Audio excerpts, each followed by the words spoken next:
মাত্র ১৬ বছর বয়সে নিখোঁজ হয়েছিলেন বরগুনার আসিয়া। দীর্ঘ ৩২ বছর পর তার সন্ধান মিলেছে পাকিস্তানে।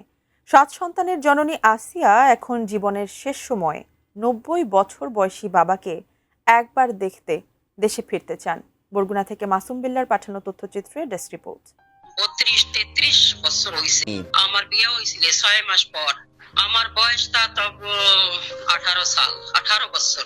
১৯৯৪ সালে ঢাকার মিরপুরের বড়বাগ এলাকা থেকে বরগুনায় যাওয়ার কথা বলে বের হন আসিয়া। এরপর আর বাড়ি ফেরেননি তিনি। দীর্ঘদিন খোঁজাখুঁজির পর একসময় পরিবারও তার ফেরার আশা ছেড়ে দেয়। সম্প্রতি সামাজিক যোগাযোগ মাধ্যমে আসিয়ার বড় মেয়ে তার মায়ের পরিচয় ও নানার ঠিকানা উল্লেখ করে একটি পোস্ট দেন।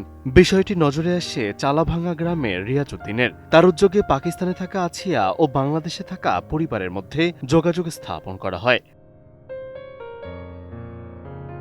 দেশে ফিরতে পাসপোর্ট সহ নানা প্রক্রিয়ায় প্রায় ৪ লাখ পাকিস্তানি রুপি প্রয়োজন বলে জানিয়েছেন আসিয়া, কিন্তু এই অর্থ জোগাড় করা তার পক্ষে সম্ভব হচ্ছে না। ৩২ ইঞ্চি জেভিকো টিভি এখন মাত্র ১৫,০০০ টাকায়, সাথে পাচ্ছেন ৩ বছরের প্যানেল ওয়ারেন্টি। ৩২-৩৩ বছর হইছে।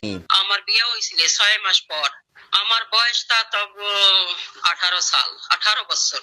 এ বিষয়ে বরগুনা জেলা প্রশাসক বাংলাদেশ দূতাবাসের মাধ্যমে যোগাযোগ করে আসিয়াকে দেশে ফিরিয়ে আনার উদ্যোগ নেওয়া হবে বলে জানান। জেলা প্রশাসকের মাধ্যম করে পররাষ্ট্র মন্ত্রণালয়ের সচিব স্যার বরাবর একটি আবেদন করতে পারেন। সেক্ষেত্রে পররাষ্ট্র মন্ত্রণালয় আমাদের যে বিদ্যমান নীতিমালা রয়েছে, নীতিমালা অনুযায়ী তাকে হয়তো বাংলাদেশে নিয়ে আসার যে প্রয়োজনীয় ব্যবস্থা সেটি গ্রহণ করবেন। এদিকে ৩২ বছর পর মেয়ের সন্ধান পেয়ে আবেগ আপ্লুত ৯০ বছর বয়সী বাবা তমিজউদ্দিন হাওলাদার। মৃত্যুর আগে মেয়েকে একবার নিজের চোখে দেখতে চান তিনি। প্রশাসনের সহায়তায় এখন বাবা মেয়ের বহু প্রতীক্ষিত পুনর্মিলনের অপেক্ষা।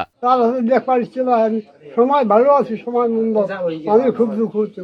আমি ব্যাপারে চলে তাড়াতাড়ি আমার খুব খুশি লাগে। Desk report, ATN news.